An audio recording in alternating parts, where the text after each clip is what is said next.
Life could be a dream. Life could be a dream. Assalamualaikum warahmatullahi wabarakatuh. Saya Jadi Ahmad Kamal dengan NIM 43020210037. Video ini adalah video tugas UTS dari mata kuliah Administrasi Kelembagaan Islam. Dengan tugas UTS-nya yaitu dengan membaca buku yang berkaitan dengan Administrasi Kelembagaan Islam. Kemudian menjelaskan tentang isi buku yang sudah dibaca.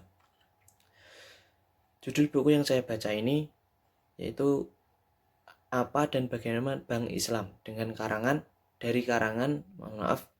Dr. Andes Haji Karnain Perwata Atmaja MPA dan Haji Muhammad Syafi'i Antonio MEC.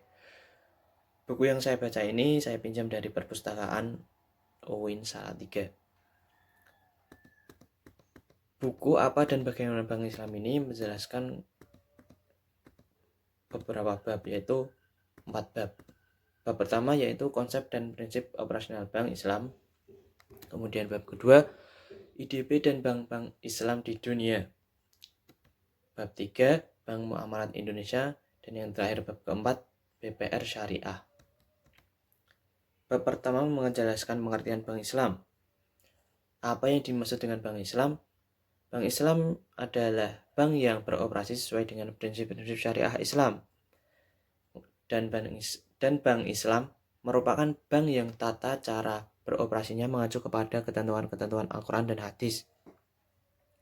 Kemudian maksud dengan bank yang beroperasi sesuai dengan prinsip-prinsip syariah Islam adalah bank yang dalam beroperasinya itu mengikuti ketentuan-ketentuan syariah Islam, khususnya yang menyangkut tata cara bermuamalat secara Islam.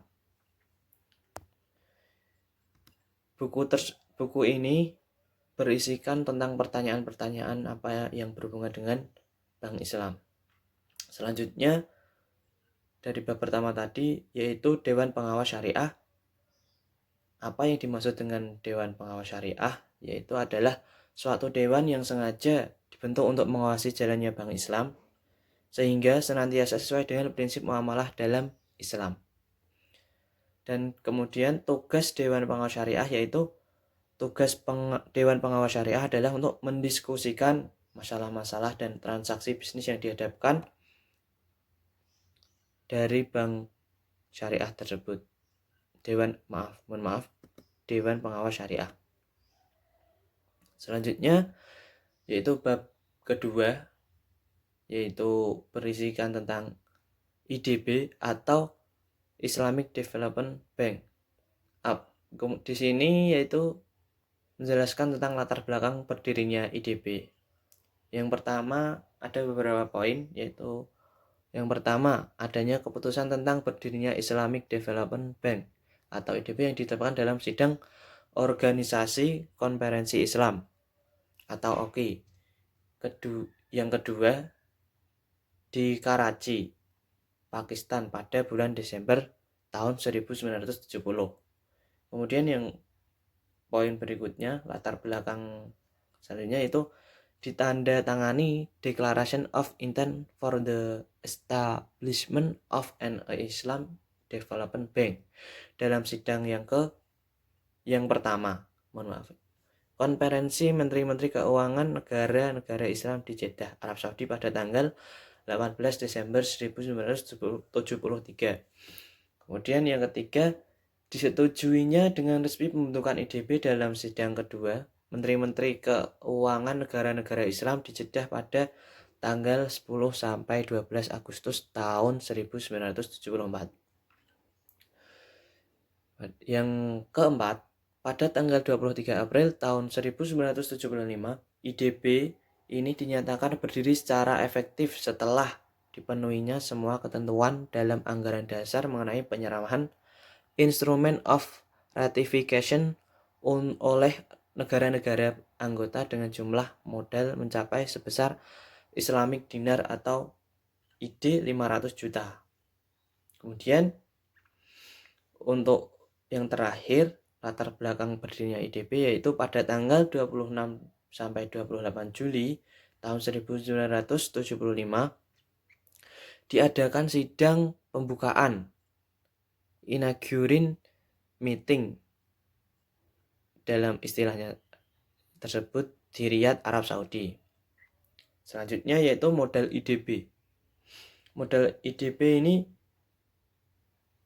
menjelaskan berapa besar modal IDB. Yang pertama, IDB didirikan dengan modal dasar, yaitu Authorized Capital Stock sebesar Islamic Dinar 2 miliar yang terbagi dalam 200.000 saham, di mana masing-masing saham mempunyai nilai sebesar 10.000 dinar Arab Saudi tadi. Dan yang kedua, modal yang ditempatkan subscribe capital sampai dengan akhir Desember tahun 1990 adalah sebesar 1.960,85 juta dinar, dan modal yang disetor berjumlah 1.662,31 dinar. Itulah model IDB. Dan selanjutnya yaitu tujuan didirikannya IDB. Tujuan didirikannya IDB ini adalah untuk mendorong pertumbuhan ekonomi serta meningkatkan kesejahteraan sosial bagi negara-negara anggota dan masyarakat muslim pada umumnya. Kemudian keanggotaan IDB, yaitu bagaimana keanggotaan IDB. Yang pertama, keanggotaan IDB terbuka bagi semua negara anggota OKI. Sampai dengan akhir tahun 1900 jumlah negara anggota IDB adalah 44 negara. Bagi semua negara anggota OKI ini adalah organisasi konspirasi Islam yang termasuk negara yang beranggota organisasi konspirasi Islam. Selanjutnya yang kedua, tahun sebelumnya jumlah negara anggota adalah 45 negara. Namun pada bulan Maret tahun 1990, dua negara anggota IDB, yaitu Republik Arab Yaman dengan Republik Rakyat Yaman, bersatu dengan nama Republik Yaman. Selanjutnya, yang ketiga, negara yang terakhir menjadi adalah anggota Islam Iran. Daftar negara-negara anggota IDB serta iuran masing-masing pada lampiran. Selanjutnya yaitu menjelaskan tentang struktur organisasi IDB. Bagaimana struktur organisasi IDB ini? IDB secara organisatoris terdiri dari yang A, poin pertama yaitu Dewan Gubernur. Setiap negara anggota diwakili oleh seorang gubernur. Kekuasaan tertinggi dipegang oleh rapat Dewan Gubernur yang dipimpin oleh seorang ketua dan seorang atau lebih wakil ketua. Yang kedua yaitu Dewan Direktur Eksekutif. Kecuali 5 negara pemberi iuran keanggotaan terbesar, negara anggota IDB lainnya dibagi menjadi 6 kelompok dan masing-masing kelompok diwakili oleh seorang ketua dan wakil ketua. Kemudian selanjutnya yaitu Selanjutnya itu bab ketiga, menjelaskan tentang BMI, yaitu Bank Muamalat Indonesia. Di sini menjelaskan sejarah berdirinya BMI. Bagaimana sejarah berdirinya BMI ini? Ide pendirian BMI berasal dari MUI pada Lokakarya, Bunga Bank dan Perbankan pada tanggal 18 sampai 20 Agustus 1990. Ide pertama ini kemudian lebih dipertegas lagi dalam Munas ke-6 MUI di Hotel Shahid tanggal 22 sampai 25 Agustus 1990. Berawal dari amanat Munas 4, MUI inilah dimulainya langkah untuk mendirikan Bank Islam. Tak lama setelah itu dibentuklah sebuah tim sebagai steering komite untuk mempersiapkan segala sesuatu untuk berdirinya sebuah bank Islam maksudnya di tanah air. Kemudian tim yang diketuai oleh Dr. Insinyur Amin Aziz ini kemudian lebih dikenal dengan sebutan tim MUI. Untuk membantu kelancaran tim MUI ini terutama untuk masalah-masalah legal, maka dibentuklah tim hukum ICMI yang diketuai oleh Dr. Andes Karnain Perwata Atmaja MPA. yaitu pengarang dari buku ini. Selanjutnya, hal paling utama yang dilakukan dalam tim MUI ini, di samping melakukan pendekatan-pendekatan dan konsolidasi dengan pihak-pihak terkait, adalah menyelenggarakan training calon staf BMI melalui Management Development Program atau yang disebut MDP di LPPI yang dibuka pada tanggal 29 Maret tahun 1991 oleh Menteri Muda Keuangan, yaitu Nasruddin Sumintapura, dan meyakinkan beberapa pengusaha muslim untuk menjadi pemegang saham pendiri. Tujuan umum berdirinya BMI yaitu, ini adalah penjelasan selanjutnya, yaitu tujuan umumnya sesuai dengan prinsip-prinsip syariah Islam dan sesuai dengan situasi dan kondisi di Indonesia. Maka BMI mempunyai tujuan sebagai berikut. Yang pertama, meningkatkan kualitas kehidupan sosial ekonomi masyarakat terbanyak bangsa Indonesia, sehingga semakin berkurang kesenjangan sosial ekonomi dan dengan demikian akan melestarikan pembangunan nasional. Antara lain melalui meningkatkan kualitas dan kuantitas kegiatan usaha, meningkatkan kesempatan kerja, meningkatkan penghasilan masyarakat banyak. Dan yang tujuan yang kedua dari berdirinya BMI ini, meningkatkan partisipasi masyarakat banyak dalam proses pembangunan, terutama dalam bidang ekonomi keuangan, yang selama ini diketahui masih cukup banyak masyarakat yang enggan berhubungan dengan bank karena masih menganggap bahwa bunga bank itu riba. Dan yang ketiga, tujuan berdirinya BMI, mengembangkan lembaga bank dan sistem perbankan yang sehat berdasarkan efisiensi dan keadilan, mampu meningkatkan partisipasi masyarakat banyak sehingga menggalakkan usaha-usaha ekonomi rakyat dengan antara masyarakat yang untuk berpikir secara ekonomi, berperilaku bisnis, dan meningkatkan kualitas hidup mereka. Kemudian strategi usaha Bank Muamalat Indonesia atau BMI ini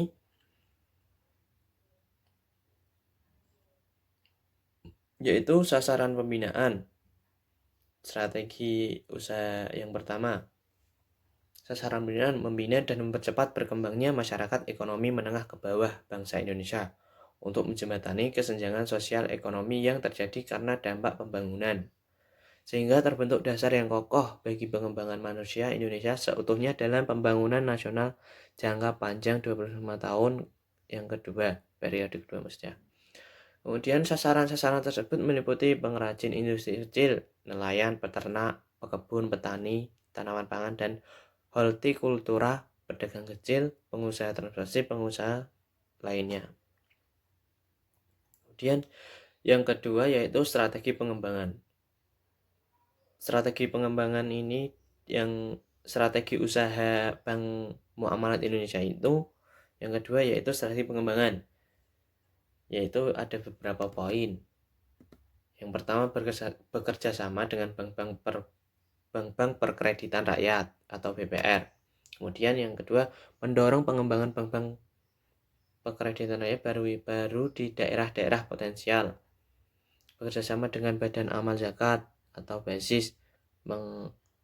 Yang keempat, merangsang tumbuh dan berkembang lebih baik lembaga-lembaga penyediaan bantuan teknik manajemen untuk pengusaha kecil dan menengah.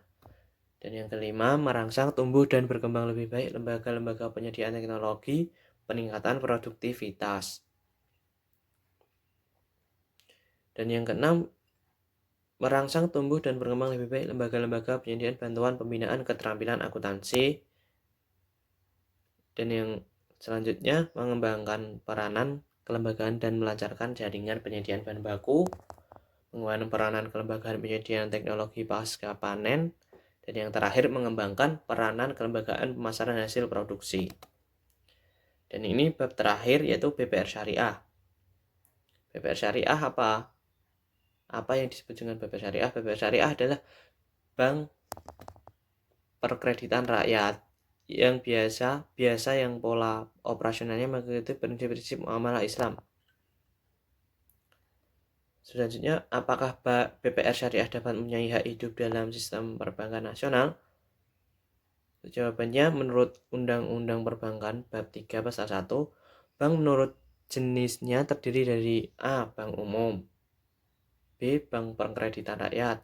Lebih jauh lagi, pasal 13 butir C menyatakan bahwa usaha-usaha BPR meliputi menyediakan pembiayaan bagi nasabah berdasarkan prinsip bagi hasil sesuai dengan ketentuan yang ditetapkan dalam peraturan pemerintah. Latar belakang dari BPR Syariah yaitu BPR Islam didirikan sebagai langkah aktif dalam rangka strukturisasi perekonomian Indonesia yang dituangkan dalam berbagai paket kebijaksanaan keuangan, moneter, dan perbankan secara umum, dan secara khusus mengisi peluang terhadap kebijaksanaan bank dalam penetapan tingkat suku bunga, yang selanjutnya secara luas dikenal sebagai sistem perbankan bagi hasil atau sistem perbankan Islam dalam skala atau outlet retail banking. Kemudian tujuan berdirinya BPR ini adalah meningkatkan kesejahteraan ekonomi umat Islam, terutama masyarakat golongan ekonomi lemah. Dan yang kedua, meningkatkan peningkatan per kapita, menambah lapangan kerja terutama di kecamatan-kecamatan, mengurangi urbanisasi, dan yang terakhir membina semangat ukhuwah Islamiyah melalui kegiatan ekonomi. Selanjutnya yaitu badan-badan pengembang BPR Syariah. Badan-badan pengembang BPR Syariah yaitu BPR Syariah Haruwaket Provinsi di Aceh telah resmi beroperasi. Dan yang kedua, BPR Islam Amanah Ummah Kecamatan Lewiliang Bogor telah memperoleh izin prinsip dalam proses izin usaha. Dan yang ketiga, BPR Islam Pembangunan Cikajang Raya Kecamatan Cikajang Garut dalam proses izin prinsip. Yang keempat, BPR Islam Bina Amwalul Hasanah Kecamatan Sawangan Bogor dengan keterangan dalam proses izin prinsip. Dan yang terakhir, yang kelima, sejumlah proyek lainnya antara lain di Sulawesi Selatan, Cianjur, Yogyakarta, dan lainnya. Itulah isi dari buku yang sudah saya baca dengan judul Apa dan Bagaimana Bank Islam. Buku ini berisi bukan sebuah penjelasan melainkan banyak pertanyaan, sehingga menjelaskan yaitu isinya berbagai pertanyaan kemudian dijelaskan dengan jawaban-jawaban yang singkat. Sekian dan terima kasih untuk tugas UTS ini. Semoga bisa